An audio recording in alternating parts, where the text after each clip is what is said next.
so welcome to another episode of the Beard Fan podcast. As you know, the world has changed in the last couple of weeks.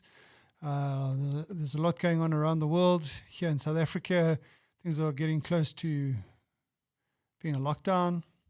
Anyway, I decided to, obviously it affects the podcast in some way, and I've decided to pivot a little bit and start doing more podcast conversations with people. And I'm touching base with my mates around the world, finding out what's going on, how the coronavirus has affected them. And they're also introducing me to some of their friends. So I'm meeting new people as usual, which is great for me because I'm really enjoying that. And I'm going to be bringing you some of their stories over the next couple of days, next couple of weeks. Who knows how long this is going to be. Anyway, I hope you enjoy. And here's an episode for you. Okay. Right, there we go. Wunderbar. Wunderbar. So what's happening, dude? What's happening? Well, I'm in Edinburgh. I've been quarantined now for 4 days. Okay. I live in a kind of unusual setup. I live in a housing co-op. Do you know what that is? No. So basically, it's a social initiative where people can own shares in a house. The house is run as a limited company, and we're all directors in the company. We don't own the house. The company owns the house. So there are right now 7 of us living here. And it's very interesting, the dynamics, because I think I have corona. I think I've had it since, I've been showing symptoms since Friday. Okay. And housemate upstairs, similar deal. And the other 5 housemates, 3 of them are really, they don't want to catch it, So now this creates a dilemma, How do we manage our house? How do we move around the house? One person wanted me to be sectioned to be Freudian. One person wanted me to be, for us to stay in our rooms, which is pretty intense for like potentially 14 days. The landscape is interesting. It's as probably it is in most of the world, Yeah, well, I think in different areas in the world, it's happening on a different timeline. Yes. Because, I'm here back in Johannesburg, and things are kicking in slowly but surely here. Probably fairly rapidly in comparison to other countries. If you look at the likes of Italy and probably the UK, from what I understand, is they were a little bit slow to kick in with the measures to curb the spread of corona.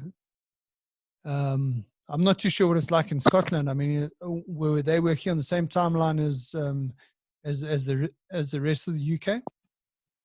Yeah, pretty much. Unfortunately, there was a very sort of a relaxed, almost laissez-faire attitude to this pandemic, and educating us and then of course what happened, as it has around the world, is people were panic buying, and there was just this uncertainty, this fear. There seems to be quite a lot of fear, businesses are shutting or struggling. People are being I'm a sports massage therapist, and Okay. as you can imagine, there are no clients. Sure. And there are questions like, well, how long is this going to last? Is it going to be 3 months? Is it going to be 6? Is it going to be a year? What happens then? Yeah, sure. So, like, when did it actually kick in for you that, like, your first client cancelled, or? Actually, my birthday, it was the 17th of March. I was working on my birthday. St. Patrick's Day. Yeah.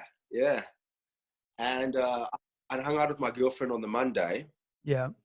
and I'd left hers like pretty early in the morning, about 7:30, and I was on the bus, and I had three. I had, I think, two 100 minutes and one 70 minutes. And yeah, they all contact me and were like, yeah, one actually paid me full, which was very cool. But yeah, they all postponed, you know. And then I realized, yeah, this is the beginning now. Yeah, it's going to get real. So, I mean, was that, from their point of view, was that self-imposed, or was that some directive from the authorities in the area? Yeah, self-imposed, you Okay. know. I mean, this is a broad and sweeping stereotype, and but hey, you know, I'm a white South African man, so hopefully I can own that in a balanced and measured way. But I have noticed definitely more affluent people are much more cautious, seem more cautious. Right. Yeah. Partner stays in a much more working class area, and yeah, I mean, I walked past this guy and he just sort of was coughing and just spat on the street. I was like, Hey. you know, and you see people, they don't care, because I think they don't realize, you know, the knock-on effects and how it might be affecting their parents, you know. Yeah, absolutely. So yeah, this is where we find ourselves. And yeah. So you said that you think you might have it. Where do you think you picked it up from? Oof, wow. As I cough. Yeah, there's a slight scratchy cough there, hey? Yeah, I know. Yeah. That's completely impossible to say. I mean, I see so many clients. Sure. Moving around the city. I'm touching food. I'm wow. You know, impossible to say, but definitely, I've had fever. I've had shortness of breath. So yeah, I haven't had the cough. Right. I do. Have you heard of Wim Hof? No. Okay, he's this Dutchman who works with water, particularly very cold water. Oh yeah. I know exactly who you're talking about. Yeah. So I still do this twice a day, and I think it's been helping. I spend five minutes, and here in Scotland, the water is freezing cold. Sure. You know, and I get out, and I feel like my immune system is, you know, almost like the chi is helping me, because I definitely have something, but feel like it might have been manifesting a lot more had I not been doing that. Sure. What do you say? What are you doing? You're doing a cold shower kind of thing? Yeah, I just get in the shower, freezing cold, breathe really slowly, especially on the out breath. Yeah, and I sort of rotate my body under the shower, you know, so all of me is getting cold. And yeah, yeah, it's amazing. Just as a mind exercise, but Sure. also the immune system, you know, fabulous. Yeah. So how long have you been doing that for? I've been doing that now for about 1.5 years. Right. And have you've seen some benefits to doing that? Oh yes. Oh Lord. I mean, I wouldn't be doing this if I didn't see benefits, because it's yeah, I suppose you wouldn't be torturing yourself every day. Huh? It's remarkable, you know. I've done it for 1.5 years now, and it's never easy. I always feel a little bit of fear. Right. But yeah, recovery from, you know, if I have a muscle strain, I feel like the inflammation is greatly reduced. I feel like my anxiety level, I've suffered from anxiety, is definitely lowered. And I don't know if it's the effect of the serotonin or simply the attitude of turning into the discomfort, because there's nowhere to go in the water, you know. Yeah, sure. But tremendous. Yeah, well, because I mean that's quite interesting, because I had a tattoo artist on the podcast towards the end of last year, and Right. he told me, because he lives down in Cape Town, And he told me that he's also been practicing the same thing. And, you know, him and his partner go for a swim every morning at Sea Point. Right. Basically the same thing, yeah. And he was also telling me that he's seen the benefits of doing it. Yeah, it's It's amazing, you know, and it's even more so than sitting practice or really any other single thing that I've done. I find that it's really good for my mental health as well. Yeah, Definitely. yeah. In terms of, yeah, but there's a lot of science behind this as well. You know that the body responds to very well to extreme cold for periods of time, as it does to fasting and yeah, periods of also extreme heat as well. Not the sun, but yeah. So I feel like that's keeping Corrie at bay. You know. Oh, Yeah, yeah. no, sorry, man. It's got a bit of phlegm there. Yeah. I would say I would argue that I'm lactose intolerant, and I had a cup of coffee early on, and that's Okay. Don't judge. Just not yet. Yeah. So, did you have you self-quarantined yourself, or is that just basically? I mean, was that like a responsible decision that you made? Yeah, I self-quarantined. Yeah, I mean, I can't. Yeah, I don't want to give this to other people. Yeah. You know, I don't. Absolutely. You know, I don't want the NHS to be overwhelmed, which it probably is going to be because things have been so lax. You know, I'm very aware that where I work in a church that's a reclaimed church space. So they have a whole bunch of levels built into this church, which is office space. And there were a lot of elderly people in there. There's a dementia daycare service. And I feel like going there, that wouldn't be good. You know, they're definitely a high risk population. Sure. So, yeah, it's very strange. The people that have gone out and I've been in touch with, they're telling me what the city looks like and how deserted it is, you know. Right. And so in your area, have the authorities clamped down? I mean, what are their sort of recommendations that they've given to people? Not congregating in large groups, but now all the cinemas are closed, the pubs are closed, restaurants are closed. As far as I'm aware, pharmacies are open and food stores are open. Yeah. And that's pretty much it, you know. I mean, I'm seeing just from my window there seem to be quite a few tradespeople out. So there's some construction work happening across the road, and they seem to still be going on. And my girlfriend was sort of postulating, you know, is it because they are independent, so they want to get as much work in as they can before everything shuts? You know, don't know. Yeah. And I mean, now that you're self-quarantined, and how you been keeping yourself busy? I've seen one or two videos on Facebook of you doing some 25-minute exercises every day. Yeah, with the cans, right? Yeah, with a can. This is a quandary. Exercise. I've been working on, for about the last 5 years now, writing something called post-Buddhist stress disorder. Okay. So why don't you just step back a little bit? I mean, we met through Alex McLaughlin. How do you know Alex? I know Alex through my brother. I don't know if you know my brother, Sean McGovern, Chidden. He's they were in retreat together in one of the retreats. All right. Alex did a 4-year Tibetan Buddhist retreat, and my brother was on that. And I met Alex. Well, here's the story. I met Alex in the monastery briefly, and then we had a connection, and he came here to hang out with me. And I remember being around him when he was processing giving up robes. Yeah. So we've known each other now for maybe about, I'm pretty bad with time, but I think about 3 years. Okay. So, I'm right. Buddhist temple. Sorry, what? Were you also in the Buddhist temple? Yes. I spent 8 years living at Samileng. All right. Yeah. Yeah, Is that, yeah.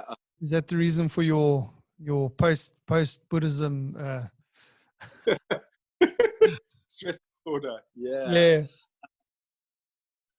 Yeah, I was at Sammy Ling for that time, and I was obviously very invested in meditation. I was a Tibetan Buddhist monk for 3 years. Um, but how can I say this? Whenever you have a non-dual situation, somebody that is trying to transcend the ego, Yeah. there's a big shadow. The elephant in the room is the ego. Right. And my backstory is I was, as a young boy, very involved in reborn Christianity. And I witnessed the same sort of dynamic in the Christian community I was living in, where people weren't owning the more, well, you would call them shadow aspects, what Jung referred to as the shadow, unconscious aspects of the psyche, because they're not, in inverted commas, spiritual. Sure. And I left the monastery in Scotland, and I went to Salt Lake City in Utah. Yeah. And What a place to go. Yeah, it's Did you become a Mormon? No. I trained with a Zen master who was based out there, and he was looking at this these shadow aspects of particularly in non-dual traditions, the strange culture of trying to transcend the ego when one still has an ego. And he was, well, many things, but very courageous human being, Right. And so I had been involved in Buddhism for about 2 decades, and I needed to get a perspective on things, Mm-hmm. and I needed to have a laugh at myself, and get a perspective, and maybe also forgive myself for some stuff that happened. So hence the writing, which I'm doing, and have, I have this piece of work, and I've decided it's too complicated for it to work as one thing, so I'm now making it into a bunch of short stories. So Right. When you say into a bunch of short stories? something that has more, it would be more easy to sell to an agent and a publishing company. All right. Because I realized that this is maybe typically of me, I try to do something that was very, very ambitious for somebody that wasn't skilled enough in the medium, because I'm not natural. I haven't been naturally a writer, so I'm learning how to find my voice as a writer. And the thing that I was doing was, because writing a long story is immensely complex. You have a story arc, you have character arcs, and you have to keep the reader interested by developing characters. And I was like, oh my gosh, I didn't realize any of this in the beginning. I just thought I had a cool story, Yeah. So I've broken the whole thing down, and I have 100,000 words. So it's very easy to get, I don't know, maybe 40 or 50,000 words that is interesting to read, and it's not too hard for the reader to, they don't have to hold a whole bunch of complex ideas and characters. They can just be seen as little vignettes on a story.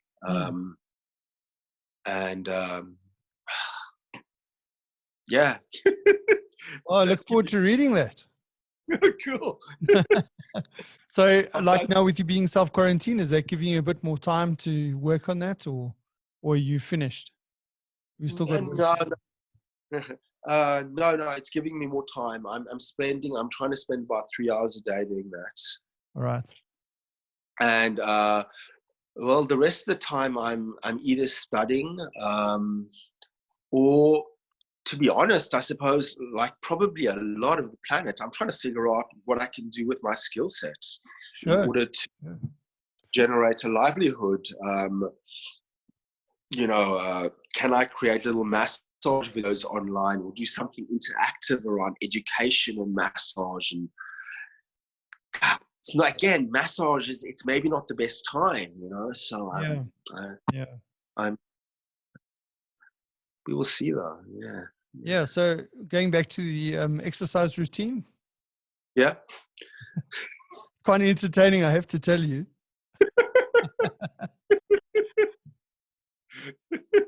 Yeah.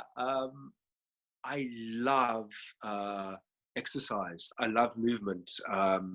And of course, being a sports massage therapist, I'm a bit of an anatomy geek. So, if I'll be working on the rhomboids between the shoulder blades to sort out the pecs, But, Yeah, I saw that. Was it yesterday's session that you were talking about that? Yes. Everyone has this, Yeah. So it's just fun. It's such a cool way of connecting with people because we all have bodies, and we sometimes neglect them. They're very easy to take for granted. Something goes wrong. So initially it was actually really scary, although I've done this a bunch of times one-on-one. But it's quite scary. Oh, we're gonna do a little bit of exercise now, and but yeah, it's such fun, and I'm connecting with people that I haven't connected with in sometimes. Oh gosh, I'm getting older, but like a couple of decades, Some school so hey Mike, we did your exercise. Oh, it's really fun, and cracking jokes with me, and wow, what the hell. Yeah, well, like I said, it's very entertaining. I mean, and practical at the same time, which is quite cool, man. Yeah, thank you very much. So maybe you must just put it out there if people want to help you out. I mean, like you said, I mean, your massage side of your business or life has like come to a grinding halt, and so maybe you must set up something where guys can just maybe donate something towards, maybe watch your video or something. I think people will understand that, the kind of situation that you're in. Sure. It's always, I suppose, a case of testing the water, because I suspect that quite a lot of people are, we would say, skint. I can't remember what you say in South Africa. Yeah, no, skint is cool. I remember that. That's a blast from the past. Yeah. So, initially, but you're right though. Yeah, give them that opportunity.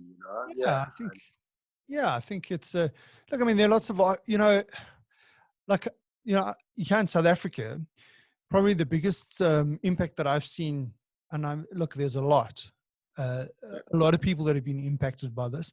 But I enjoy going watching local music and that kind of stuff at venues in and around Johannesburg. And the first thing that's happening is that all of that has dried up for these guys. And I mean, a lot of these guys are my friends, and I mean, like, you feel for them. But what I found is that they've been very, very quick to pivot. And there are guys that have the facilities to do live streaming. And so what they're doing is they're setting up these live streaming concerts or live streaming sessions where these musicians are going in and doing a live set for an hour or whatever, and then guys can donate towards that. Now, I think it's worth it because normally I would go and watch those guys anyway and drop a couple of $100 to watch them. And so, for me, it's just, okay, so I'm not watching them in my favorite venue. I'm watching them from the comfort of my home, but I can still pass on that money to them. Yeah. And I mean, I suppose, you don't want it to be about money, but I mean, you've got to understand that, I mean, this is people's livelihood. And I mean, to turn just to turn it off overnight is, I mean, that's quite a hard thing to do, or a hard thing to deal with. I mean, it's like you don't have any sort of like lead time to come up with an alternative plan. Like today, someone made a decision that you can't work. Yeah. Anyway, so, but I mean, Yeah. as a Buddhist, I mean, well, coming from Buddhism, I mean, how do you feel about that kind of thing where, because I have this discussion with Alex about mindfulness, and because like initially he says he feels, like there's something that holds him back in terms of, Uh, doing mindfulness as a career or generating money from that. yeah. I mean, Yeah. how do you feel? No. I mean, I definitely, that used to go on a kind of not poverty mentality, but a reluctance to own what Roshi would call the marketplace. Mm-hmm. But I've run my business now for about 9 years, and I've gradually realized that I'm a very good massage therapist. I work on a lot of athletes, and so I've had to figure out how to locate myself in the marketplace and what I should be charging for 50 minutes of my time. So no, I mean, I'm very much of the opinion that we're playing a game, and it's a game, and it's ludicrous. It's absolutely ludicrous, but as long as we're playing it, some exchange is good. I guess when I'm doing this exercise right now, I am, well, because I'm also unwell, I feel like there's an exchange of, hey, this is cool, just good vibes,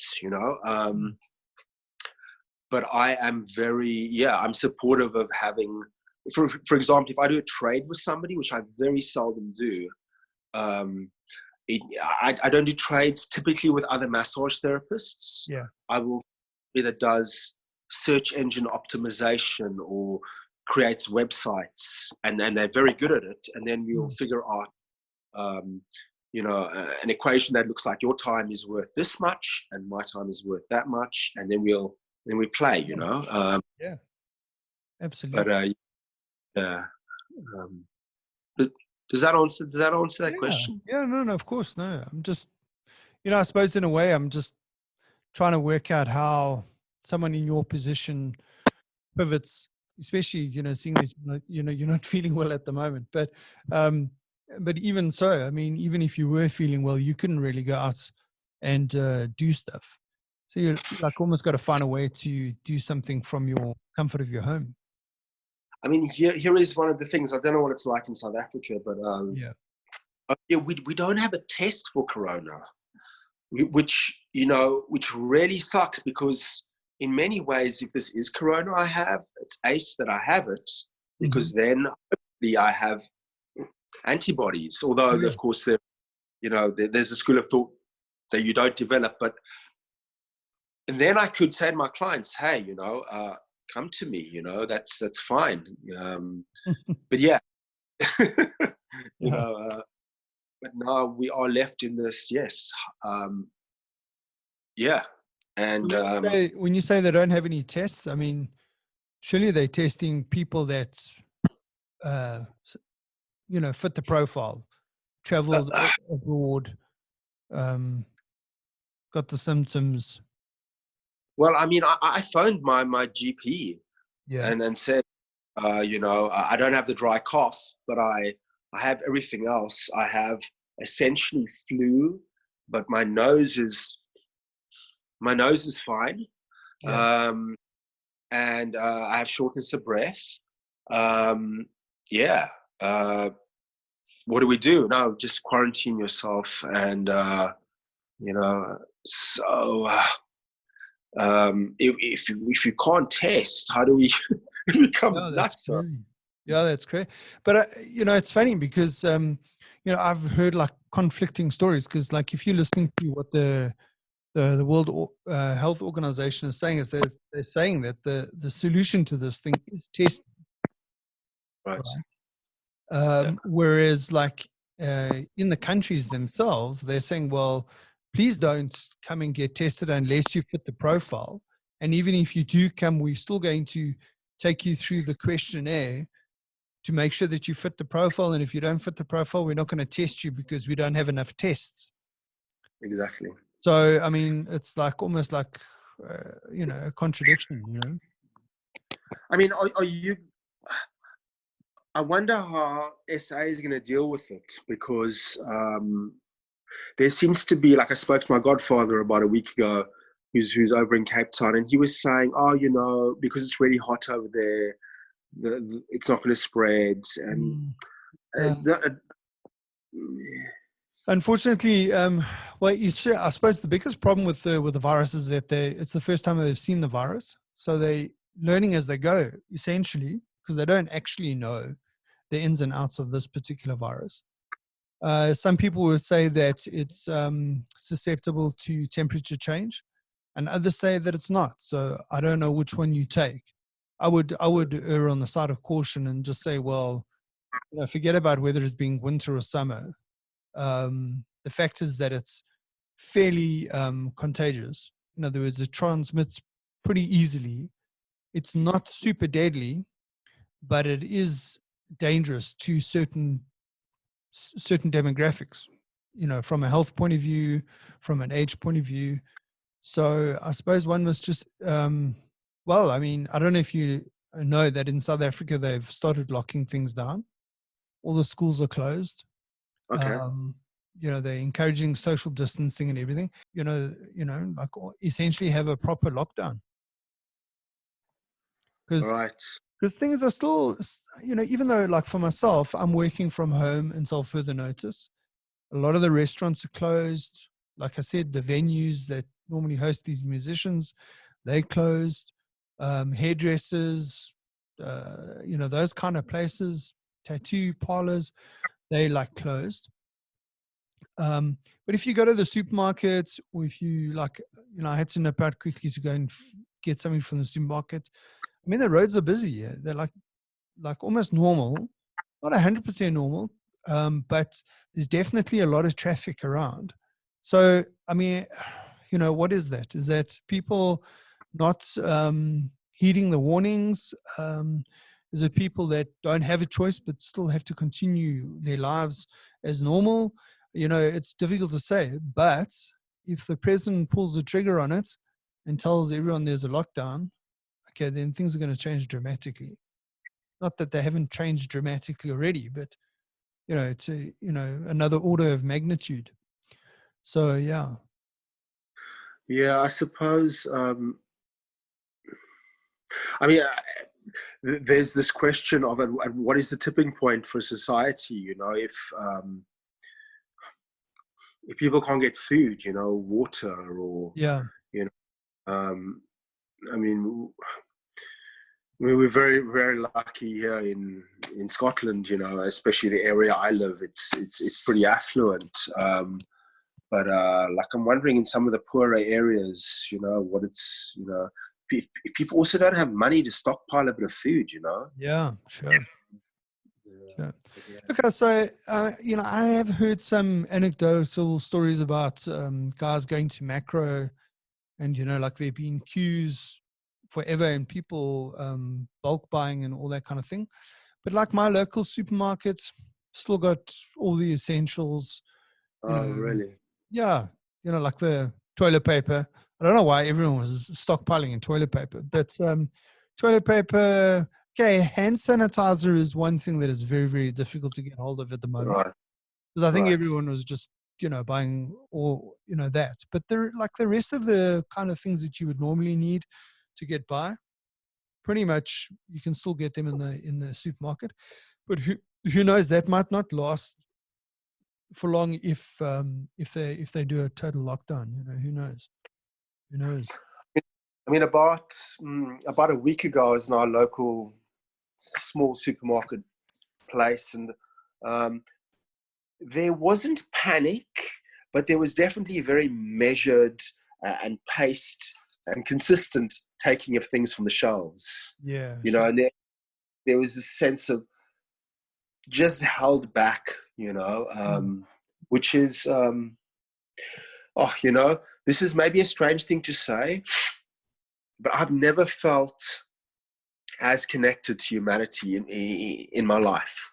I look out of the window and I know that person has it on their mind. We all, Sure, yeah.